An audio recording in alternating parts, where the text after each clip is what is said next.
Shalom, selamat pagi semuanya. Bersyukur, berterima kasih pada Tuhan. Kalau pagi hari ini kita boleh bangun lagi dengan tubuh yang diberkati, dengan kekuatan kesehatan yang baru yang datang kepada Tuhan. Dan kita boleh bersama-sama lagi datang, menyembah Tuhan, memuji, meninggikan, mengagungkan nama Tuhan.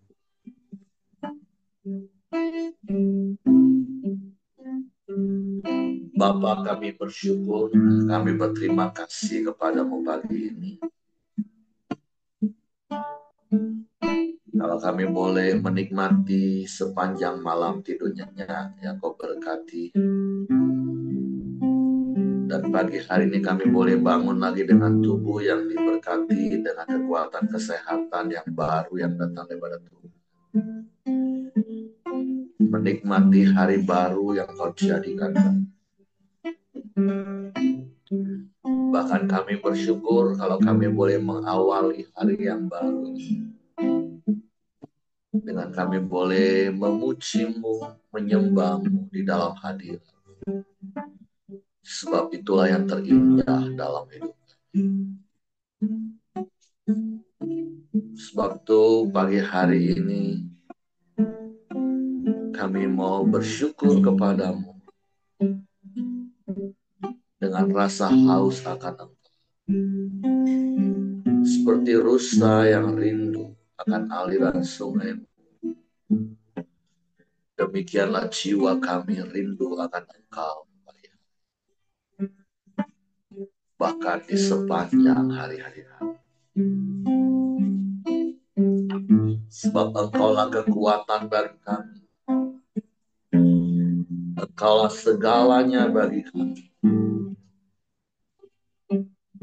Kami bersyukur, kami berterima kasih.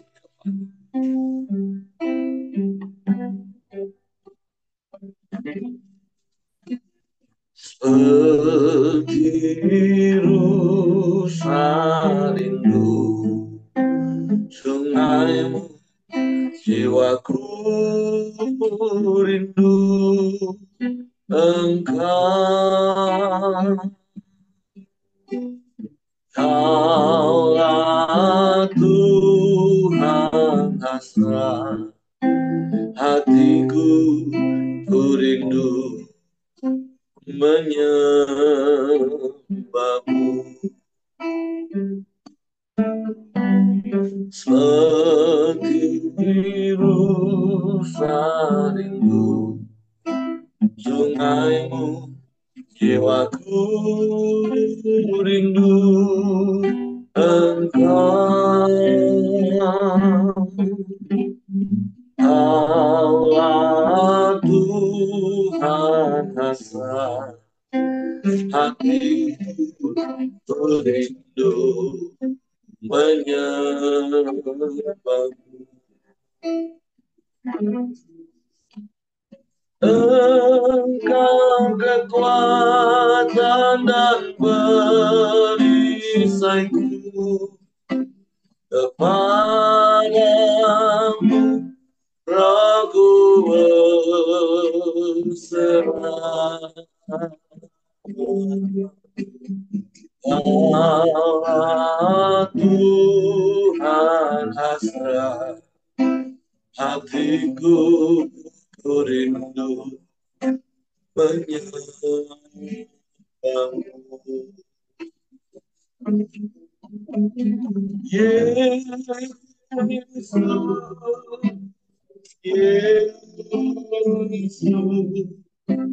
kau berarti bagiku. Oh Yesus, Yesus, kau segalanya bagiku.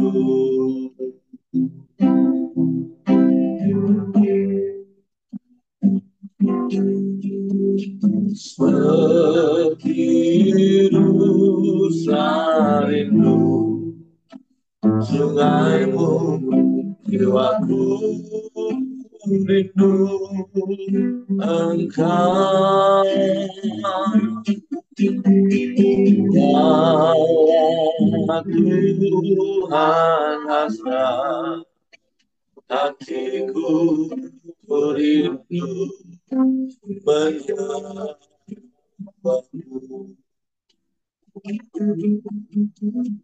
Engkau kekuatan dan perisaiku, kepadamu rohku bersandar. Kau aku hasrat hatiku rindu. Sebab Engkau kekuatan dari Tuhan. Engkau kekuatan dan perisaiku, kepadamu rohku bersandar.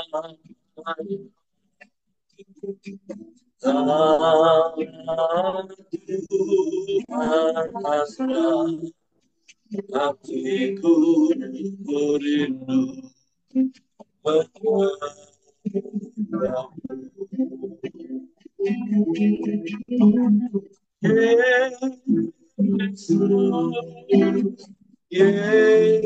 Yesus, berarti bagiku.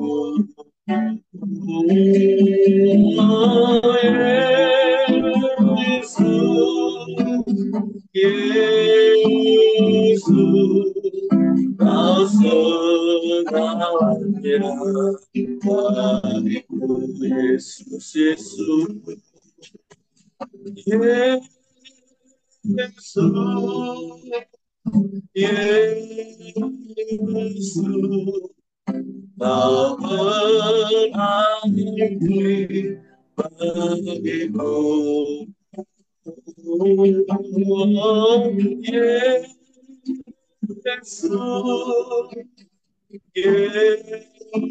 Yesus, Kau segalanya bagiku.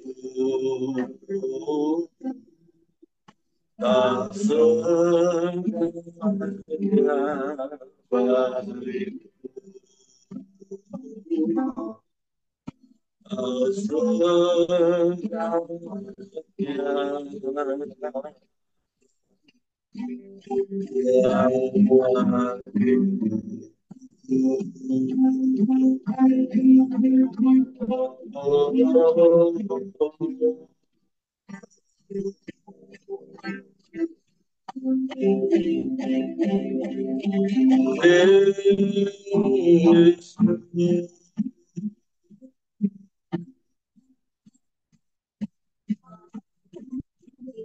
Kau segalanya,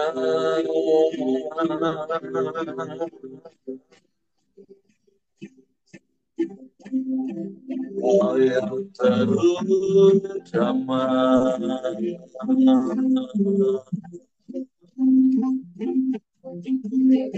dalam hidup kami.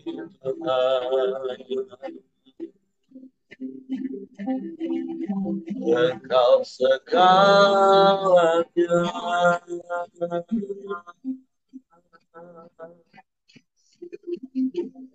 Engkau kekuatan kami.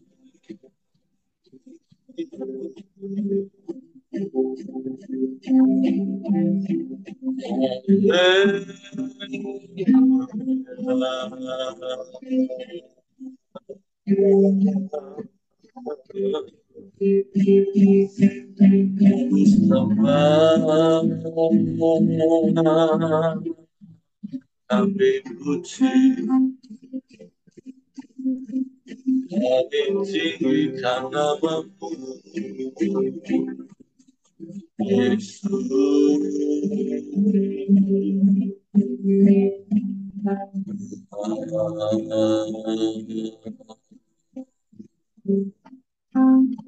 Sebab Engkau yang sangat berarti dalam hidup.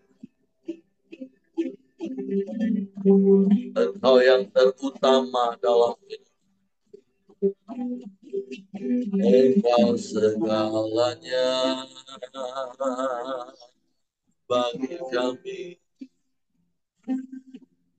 Kami bersyukur. Kami menyembah, meninggikan nama-Mu, Yesus Tuhan. Terpujilah nama-Mu, terpujilah nama-Mu. Ya Allah baik,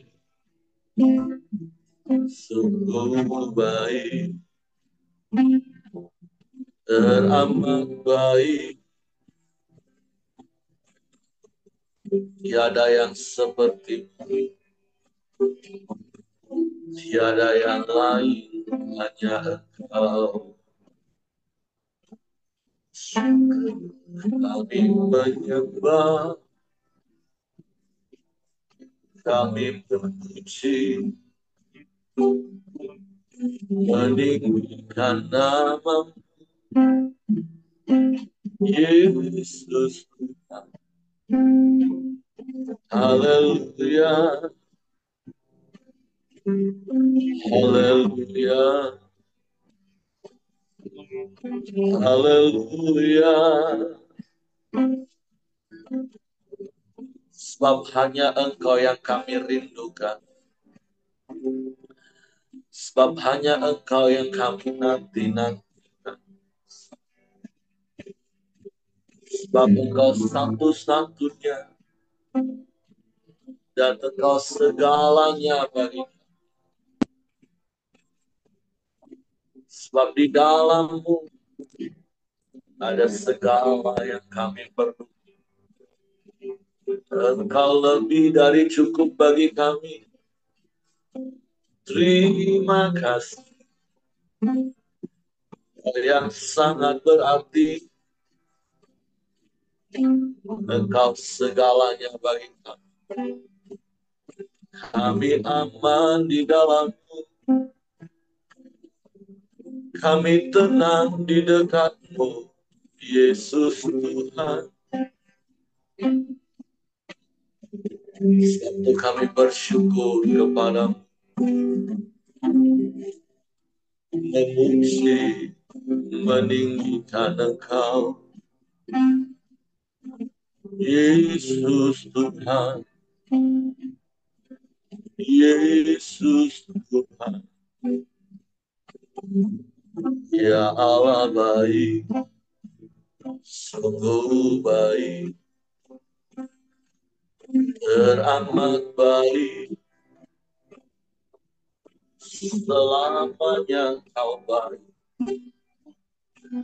Terima kasih, terima kasih. Kami menyembah, kami memuji, meninggikan nama Yesus Tuhan. Sebab Kau yang layak, Kau yang layak dipuji, disembah, ditinggikan, diagungkan, dimuliakan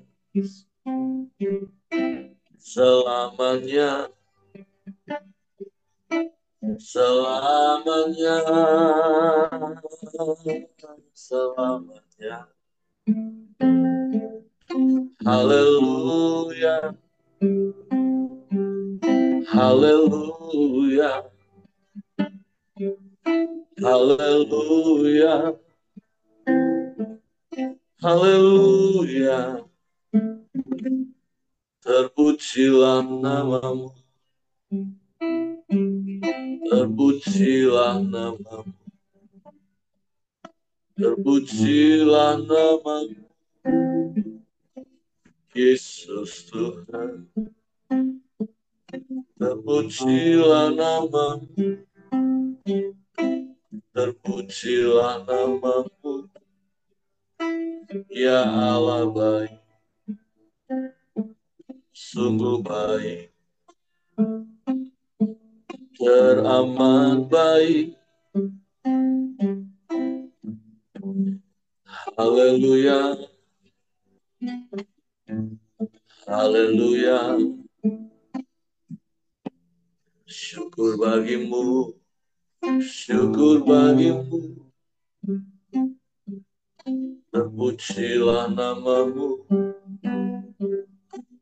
kami sembah, kami sembah, kami sembah. Ajaib, ajaib. Sebab hanya kepadamu lah hati kami percaya. Dan hanya kepadamu kami mempercayakan seluruh hidup kami. Bapa yang setia, Bapa yang tak pernah ingkar janji.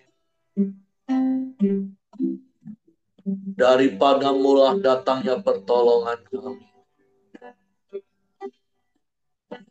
Dan tak pernah terlambat pertolonganmu. Sebab itu kami percaya. Sebab itu kami menanti-nantikan Engkau. Di setiap saat, di setiap waktu dalam hidup. Terus berharap dan percaya kepadamu. Sebab Engkau setia. Kau tak pernah berubah. Dulu, sekarang, bahkan sampai selamanya. Telah terbukti dalam hidup kami. Syukur, syukur Tuhan. Terima kasih, terima kasih. Engkau penolong yang setia bagi kami.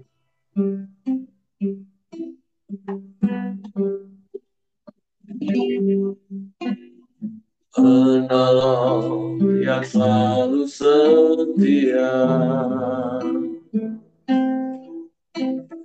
memenuhi keperluanku. Amin. Tak pernah dia mengecewakan.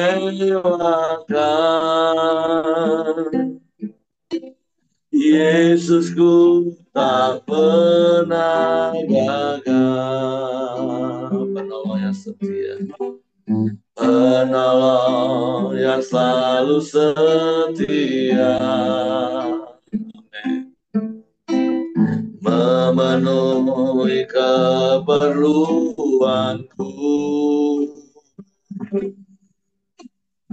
Tak pernah dia mengecewakan.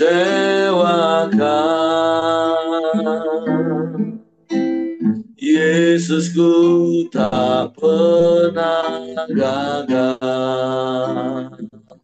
Segala perkara dapat ku tanggung. Di dalam Dia yang memberi kekuatan. Tuhan Yesus dan sahabat, tetap percaya Tuhan setia.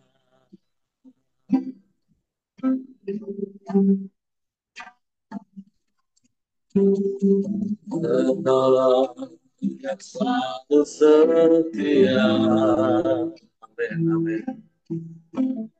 Memenuhi keperluanku. Ya, Tak pernah yang mengecewakan. Yesusku tak pernah gagal.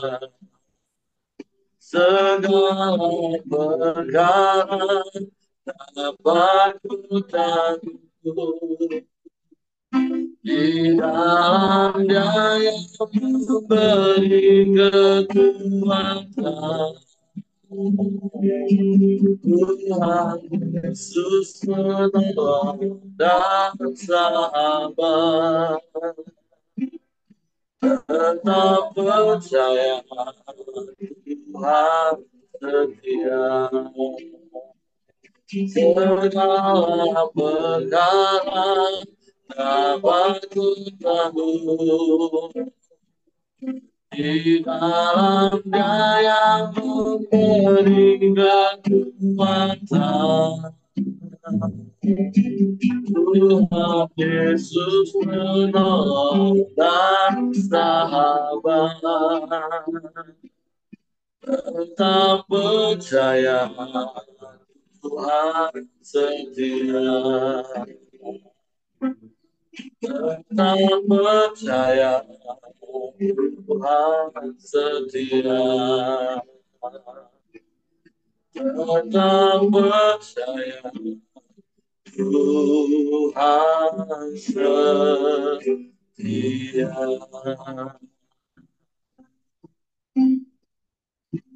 Ini yang mau terus kami percaya, bahwa Engkau Tuhan setia. Engkau penolong yang tidak pernah terlambat. Sebab Engkau Allah yang setia. Engkau tidak pernah ingkar janji. Dan semua yang Kau janjikan, Kau genapi bagi kami yang percaya kepadamu. Dengan bukti kami taat melakukan firman, sehingga kami menikmati penggenapan janji-janji firman-Mu dalam hidup. Suatu pagi hari ini dengan hati yang rindu akan Engkau, kami datang menyembah, dan kami datang untuk menerima firman-Mu lagi. Sebab Roh Kudus, tolong kami untuk mengerti dan memahami firman, sehingga kami percaya firman dan kami melakukannya dalam hidup kami.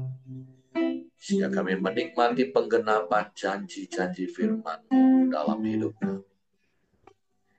Kami sambut firman-Mu dalam nama Yesus. Haleluya, haleluya.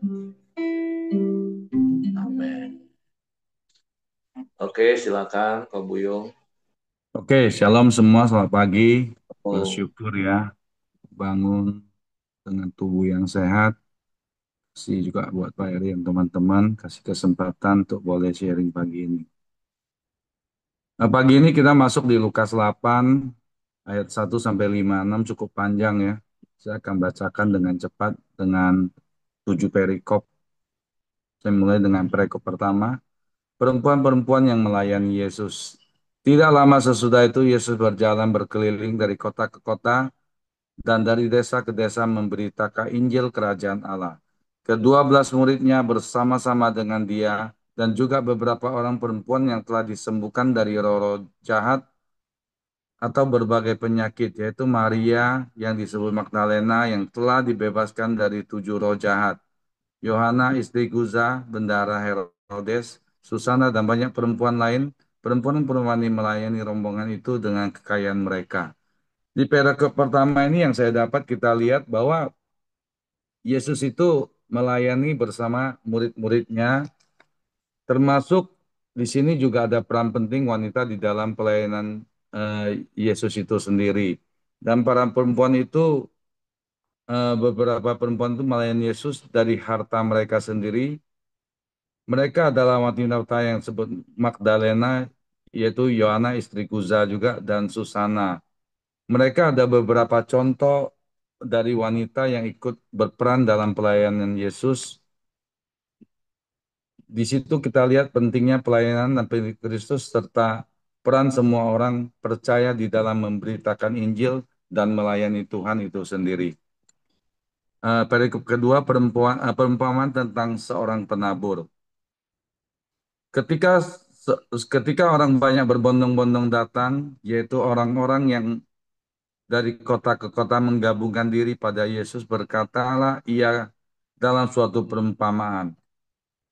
Adalah seorang penabur keluar untuk menabur benihnya. Pada waktu ia menabur, sebagian benih itu jatuh di pinggir jalan, lalu diinjak orang dan burung-burung di udara memakannya sampai habis.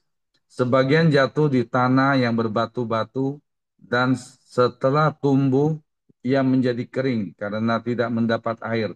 Sebagian lagi jatuh di tengah semak duri, dan semak itu tumbuh bersama-sama dan menghimpit sampai mati, dan sebagian jatuh di tanah yang baik.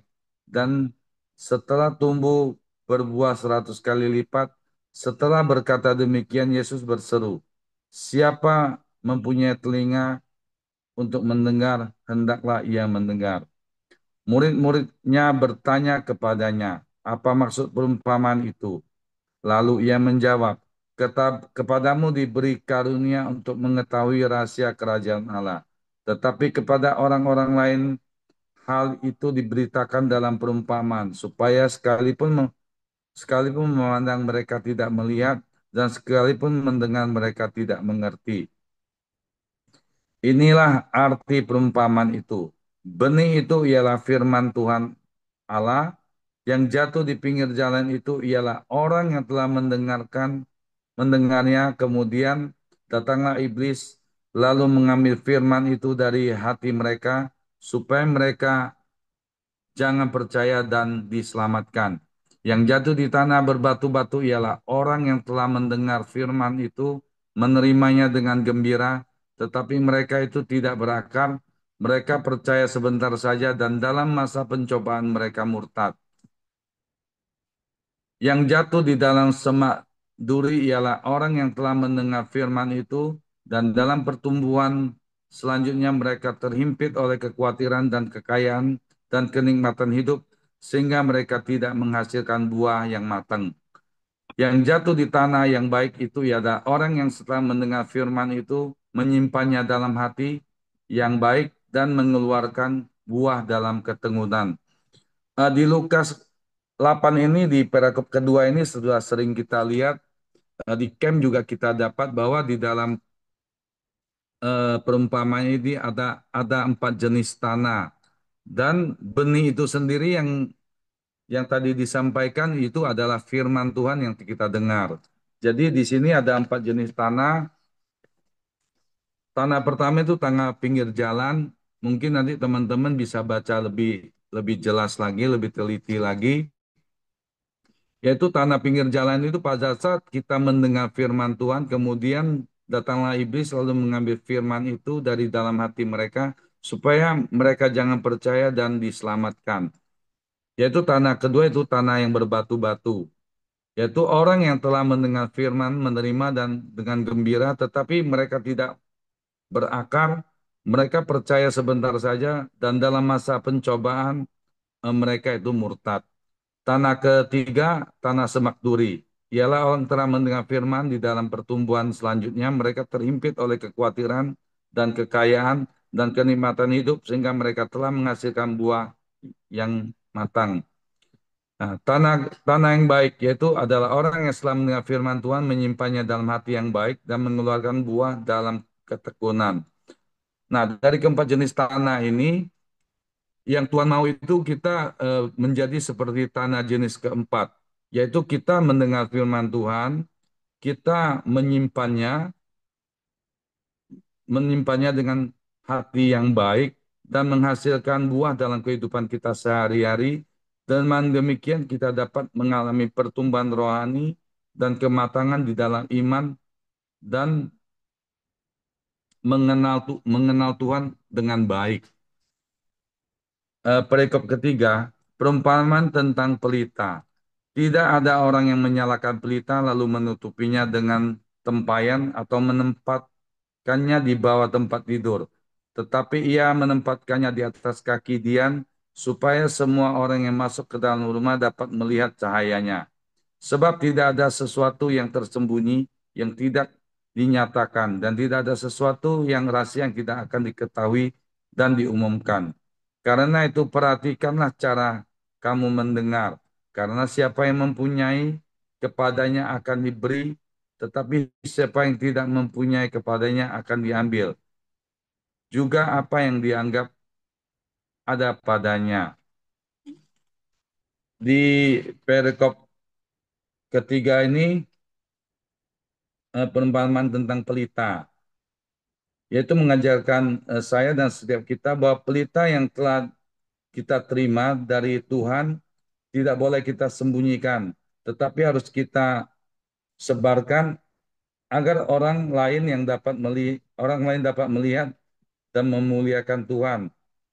Ini menekankan kepada saya untuk menjadi saksi dan memberitakan firman Tuhan, yaitu seperti dimulai dari keluarga kita dan orang di sekeliling kita dan terus kita sebarkan sehingga berkelanjutan. Perikop keempat, Yesus dan sanak saudaranya. Ibu dan saudara-saudara Yesus datang kepadanya, tetapi mereka tidak dapat mencapai dia karena orang banyak. Orang memberitahukan kepadanya, ibumu dan saudara-saudaramu ada di luar dan ingin bertemu dengan engkau. Tetapi ia menjawab mereka, ibuku dan saudara-saudaraku ialah mereka yang mendengarkan firman Allah dan melakukannya. Jadi di perikop keempat ini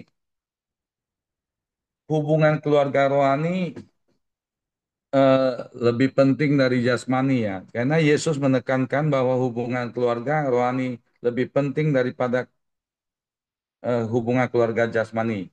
Jadi orang yang melakukan kehendak Tuhan adalah keluarganya. Yesus menekankan di perikop ini pentingnya setiap kita untuk memprioritaskan kehendak Tuhan di atas segala-galanya. Saya lanjut, perikop selanjutnya, angin ribut diredakan. Pada suatu hari, Yesus naik ke dalam perahu bersama-sama dengan murid-muridnya, dan ia berkata kepada mereka, marilah kita bertolak ke seberang danau. Lalu bertolaklah mereka, dan ketika mereka sedang berlayar, Yesus tertidur. Sekonyong-konyong turunlah taufan ke danau, sehingga perahu itu kemasukan air, dan mereka dalam bahaya. Maka datanglah murid-muridnya membangunkan dia. Katanya, Guru, Guru, kita binasa. Ia bangun, lalu menghardik angin dan air yang mengamuk itu, dan angin dan air yang mengamuk itu pun reda, danau pun menjadi teduh. Lalu katanya kepada mereka, di manakah kepercayaanmu? Maka takutlah mereka dan heran. Lalu berkata seorang kepada yang lain, siapakah gerangan orang ini sehingga ia memberi perintah kepada angin dan air dan mereka taat kepadanya. Di sini kita lihat eh, bahwa kuasa Tuhan sendiri atau kuasa Yesus atas alam, Tuhan Yesus sendiri menunjukkan bahwa kuasanya atas alam dan dapat menenangkan setiap keadaan apapun. Di perikop ini yang saya dapat, pada saat kita percaya Yesus, kita mengikut Yesus, apapun keadaan yang kita alami di dalam kehidupan kita, baik itu proses di dalam setiap kehidupan kita, hanya Yesuslah yang sanggup menjadi penolong. Yaitu lewat apa? Lewat firman Tuhan yang kita baca itu yang menjadi kekuatan bagi kehidupan kita. Selanjutnya, Yesus mengusir roh jahat dari Gerasa. Lalu mendaratlah Yesus dan murid-muridnya di tanah orang Gerasa yang terletak di seberang Galilea. Setelah Yesus naik ke darat, datanglah seorang laki-laki dari kota itu menemui dia. Orang itu dirasuki oleh setan-setan dan sudah lama ia tidak berpakaian dan tidak tinggal dalam rumah, tetapi dalam pekuburan. Setelah ia melihat Yesus, ia berteriak lalu tersungkur di hadapannya dan berkata dengan suara keras, "Apa urusanmu dengan aku, hai Yesus, anak Allah yang maha tinggi? Aku mohon kepadamu, supaya engkau jangan menyiksa aku." Ia berkata demikian sebab Yesus memerintahkan roh jahat itu keluar dari orang itu. Karena sering roh itu menyeret-nyeret dia, maka untuk menjaganya, ia dirantai dan dibelenggu. Tetapi ia memutuskan segala pengikat itu dan ia dihalau oleh setan itu ke tempat-tempat yang sunyi. Dan Yesus bertanya kepadanya, "Siapakah namamu?" Jawabnya Legion, karena ia kerasukan banyak setan. Lalu setan-setan itu memohon kepada Yesus supaya ia jangan memerintahkan mereka ke dalam jurang maut. Adalah di sana sejumlah besar babi sedang mencari makan di lereng gunung. Lalu setan-setan itu meminta kepada Yesus supaya ia memperkenankan mereka merasuki babi-babi itu. Yesus mengabulkan permintaan mereka, lalu keluarlah setan-setan itu dari orang itu dan memasuki babi-babi itu. Kawanan babi itu terjun dari tepi jurang ke dalam danau, lalu mati lemas. Setelah penjaga-penjaga babi itu melihat apa yang telah terjadi, mereka lari lalu menceritakan hal itu di kota dan di kampung-kampung sekitarnya. Dan keluarlah orang-orang untuk melihat yang telah terjadi. Mereka datang kepada Yesus dan mereka menjumpai orang yang telah ditinggalkan setan-setan itu duduk di kaki Yesus. Ia telah berpakaian dan sudah waras. Maka takutlah mereka. Orang yang telah melihat sendiri hal itu memberitahukan kepada mereka bagaimana orang yang dirasuk setan itu telah diselamatkan. Lalu seluruh penduduk daerah Gerasa meminta kepada Yesus supaya ia meninggalkan mereka, sebab mereka sangat ketakutan. Maka naiklah ia ke dalam perahu, lalu berlayar kembali. Dan orang yang telah ditinggalkan setan itu meminta supaya ia diperkenankan menyertainya. Tetapi Yesus menyuruh dia pergi, katanya, "Pulanglah ke rumahmu dan ceritakanlah segala sesuatu yang telah diperbuat Allah atasmu." Orang itu pun pergi mengelilingi seluruh kota dan memberitahukan segala apa yang telah diperbuat Yesus atas dirinya.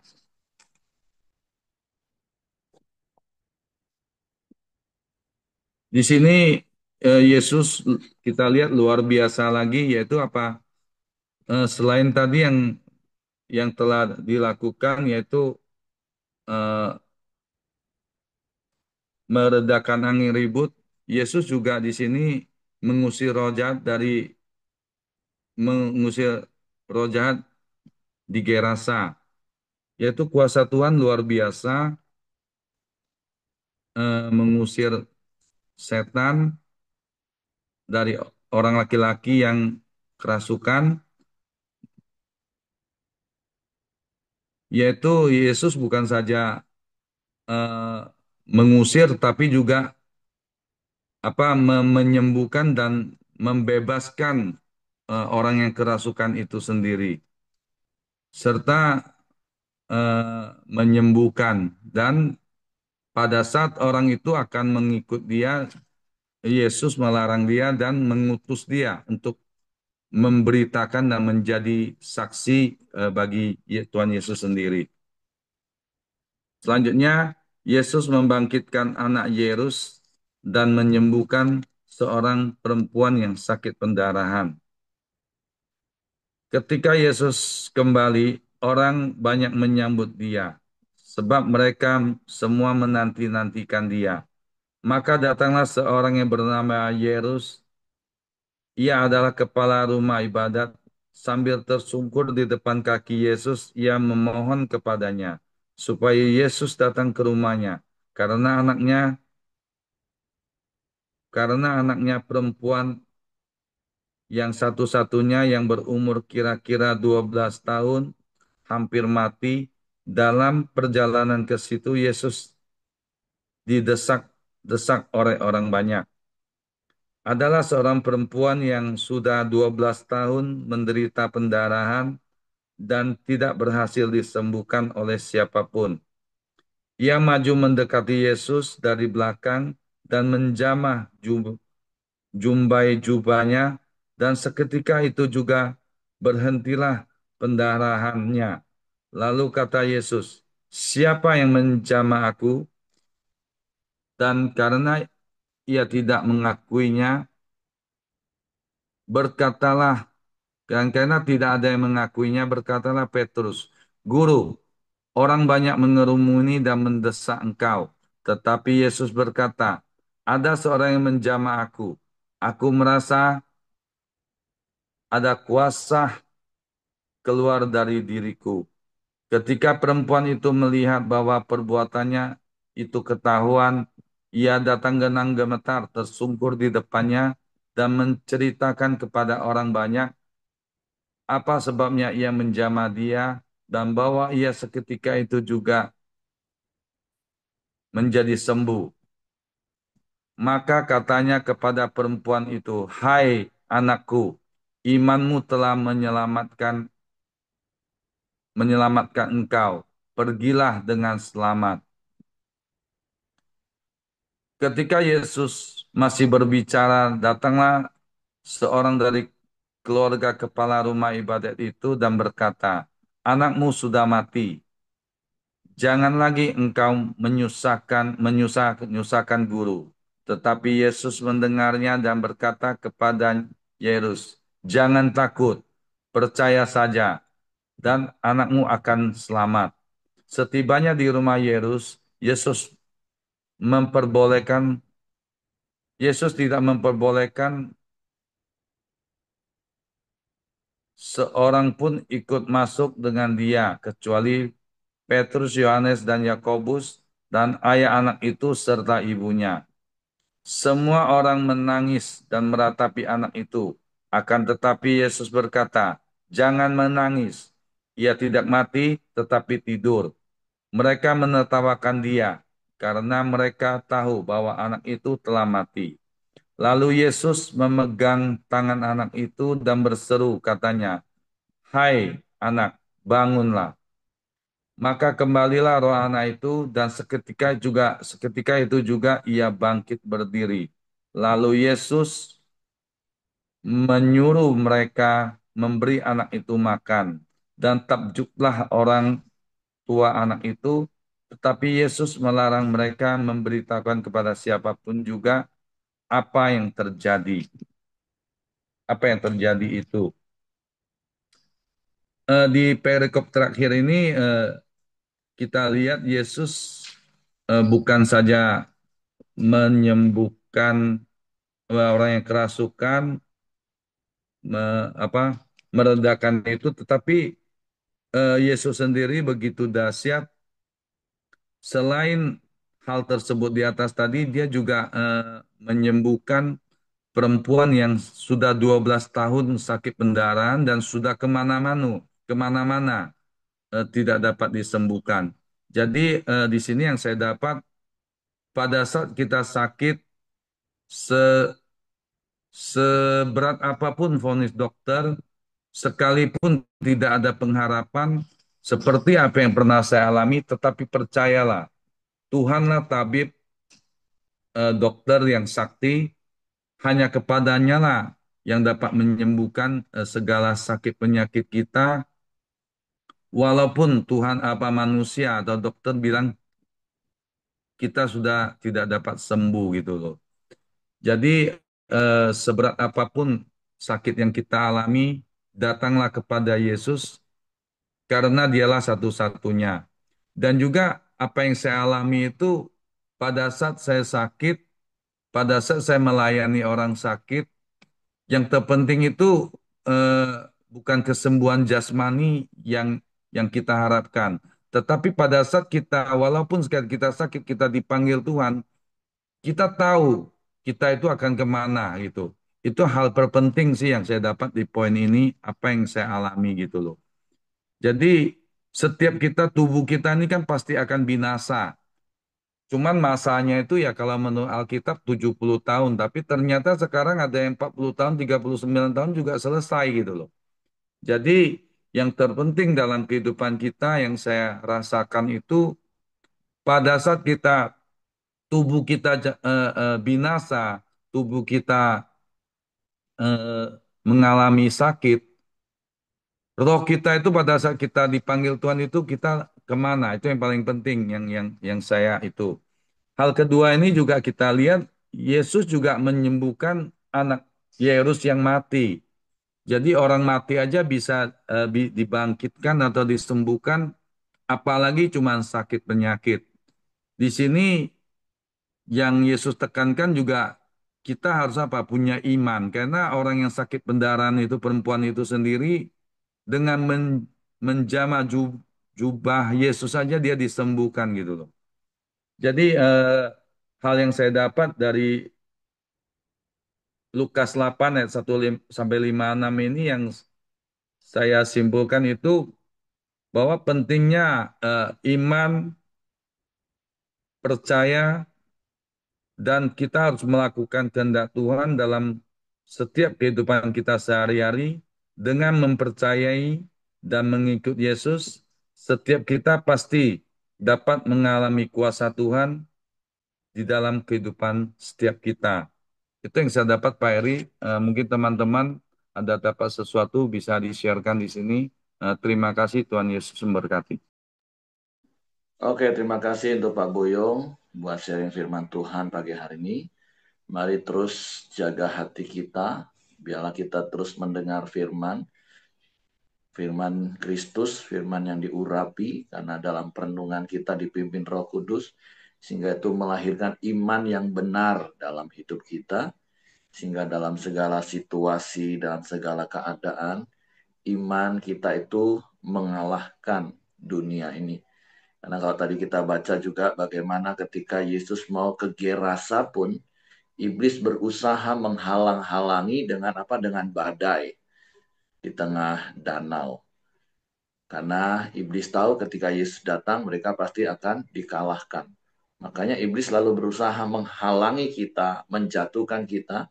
Tapi kalau kita terus membangun diri kita di dalam iman kita yang paling suci, kata Yudas ayat 20, dan berdoa setiap hari di dalam roh, maka kita akan menjadi pribadi yang kuat, lebih daripada pemenang, mengalahkan segala sesuatu. Jadi mari terus praktek 4M, supaya iman kita tetap kuat dan teguh, mengalahkan tipu muslihat iblis.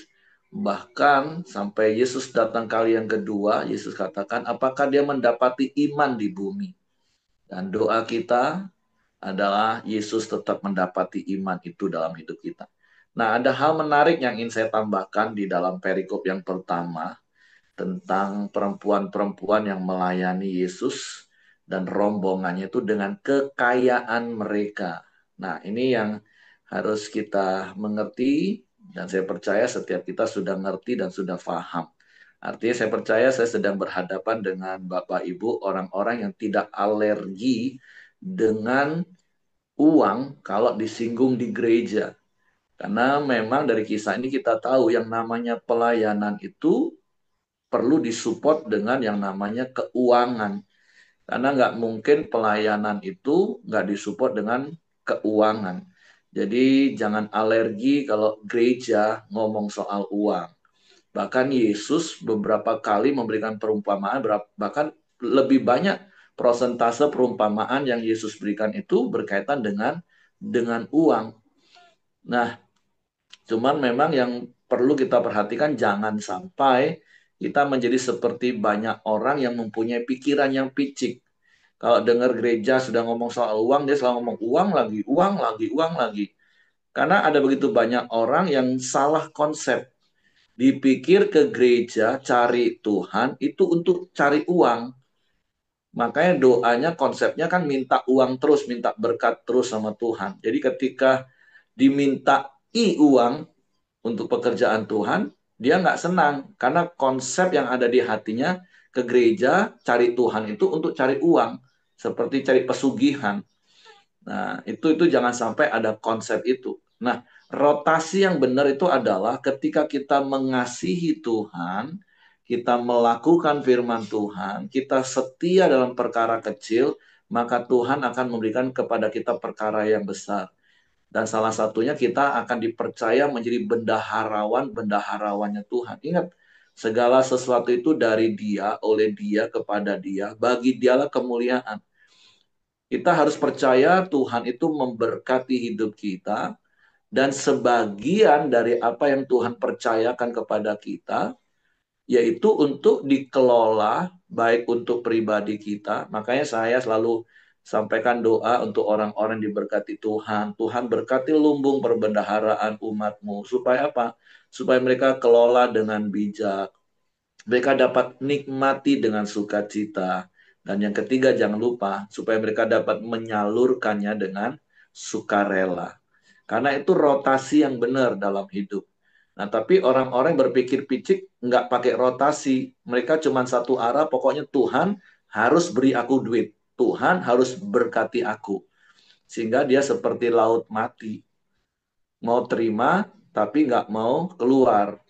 Nah, sementara konsep kita ini adalah seperti Danau Galilea, di mana dia mengalirkan air yang ada padanya, yang diterima dari Gunung Hermon, dari curah hujan, sehingga sungai-sungai yang dialir itu ada kehidupan. Nah, jadi sekali lagi ya, mari memiliki pemikiran yang benar tentang keuangan, sehingga kita nggak menjadi orang yang berpikir picik tentang keuangan. Nah, tentu dari sisi gerejanya harus ada bendahara yang mengelola untuk pelayanan. Walaupun tentu seperti yang saya katakan di dalam Pelita Community, uang semua perpuluhan, persembahan dikelola, memang ada sebagian kecil, saya katakan sebagian kecil karena nggak sampai separuh, bahkan nggak sampai sepertiga, itu untuk kesejahteraan. Tentulah wanita-wanita ini melayani rombongan Yesus itu dengan memberi makan. Kan Yesus juga sebagai manusia butuh makan, butuh minum, butuh ganti baju, butuh ganti kasut.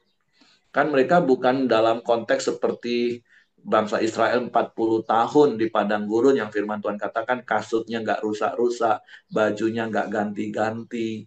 Tapi tentu ini konteks zaman yang berbeda. Selama 3,5 tahun pelayanan Yesus, makan juga 3 kali sehari, butuh ganti baju kasut kalau udah jalan di padang gurun. Dalam 2000 tahun yang lalu, sepatu cepat rusak.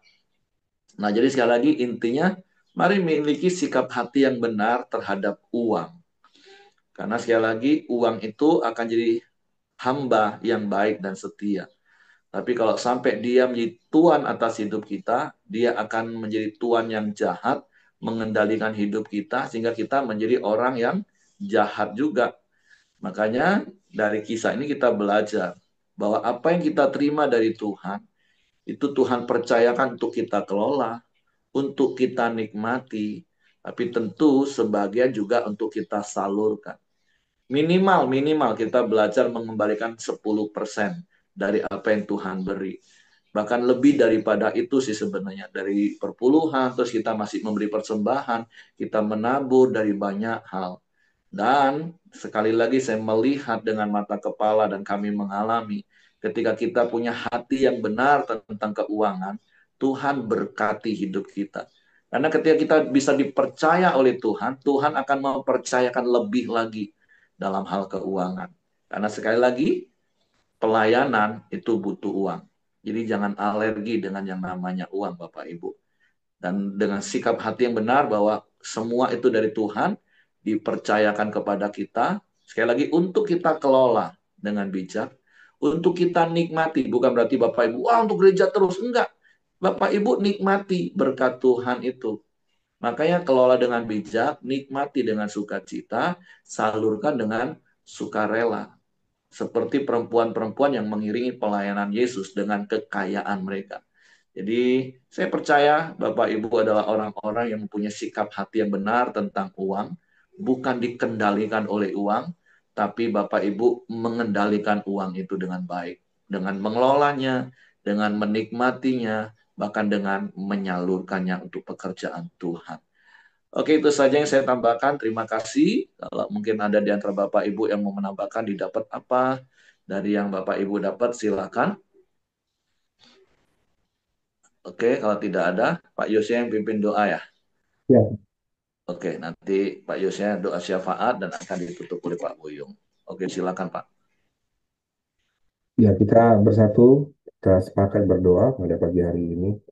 Bapa di dalam surga, kami bersyukur untuk pagi hari ini, untuk kebenaran firman Tuhan, untuk waktu yang terbaik yang boleh Tuhan berikan ya Bapa. Biarlah kami boleh belajar, supaya kami boleh menjadi memiliki iman, seperti benih yang ditabur di tanah yang subur.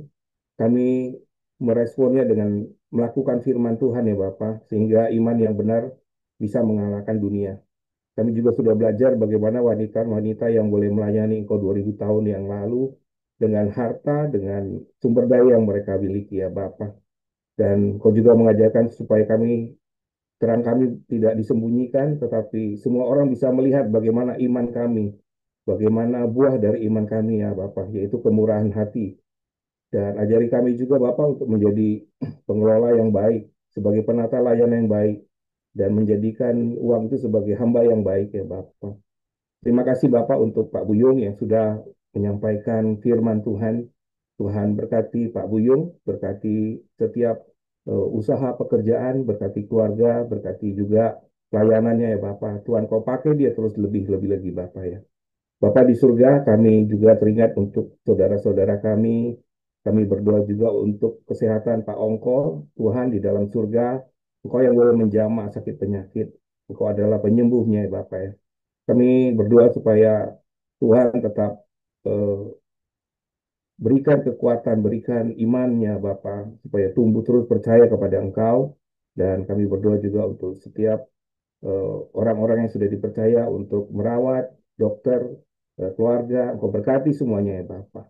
Kami juga mau berdoa untuk saudara kami, Ibu Dorcas, yang masih dalam proses kemoterapi ya Bapak. Tuhan kami berdoa, Tuhan yang boleh menjamah sakit penyakitnya. Kami percaya Bapak, Tuhan yang memberikan yang terbaik. Apapun yang terjadi ya Bapak, Tuhan adalah yang baik. Terima kasih ya Bapak. Kami berdoa juga untuk setiap petugas medis, setiap keluarga yang sudah membantu. Buat Tuhan, biar melalui setiap hal yang terjadi, eh, bisa juga bisa belajar. Buat Ibu Dorcas, belajar juga buat kami semua, biar bukan Ibu Dorcas terus menjadi saksimu ya Bapak, dengan segala yang dialami dalam hidupnya. Bapak di dalam surga, kami juga mau berdoa untuk bangsa dan negara kami. Kami berdoa untuk Indonesia, Bapak, khususnya pemimpin-pemimpin ya Bapak, baik yang ada di daerah maupun pemimpin tertinggi di negara kami.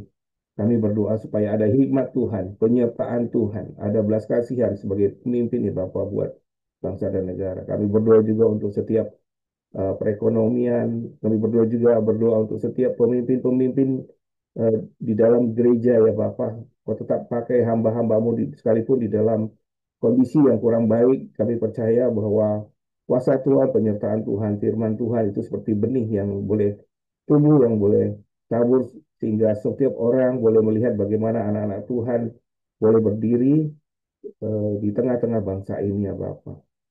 Bapak, mari kita sama-sama kita berdoa, doa Bapa kami.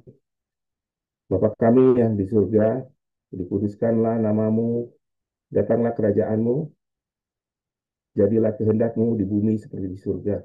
Berikanlah kami pada hari ini makanan kami yang secukupnya, dan ampunilah kami akan kesalahan kami, seperti kami juga mengampuni orang yang bersalah kepada kami. Dan janganlah membawa kami ke dalam pencobaan, tetapi lepaskanlah kami daripada yang jahat.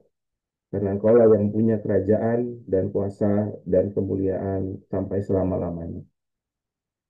Bapak terima kasih buat pagi ini kami bersyukur buat firman-Mu yang mengingatkan setiap kami untuk terus membangun iman percaya kami, pentingnya memiliki iman yang benar Tuhan, sehingga apapun yang kami alami kami tetap berpegang kepada Engkau, sekali Yesus tetap Yesus Tuhan. Terima kasih Bapa. Jika sebentar ini kami akan melanjutkan aktivitas kami, Engkau boleh menyertai untuk bungkus kami dengan kuasa darah-Mu Tuhan. Kemanapun kami melangkah, Engkau menyertai Tuhan.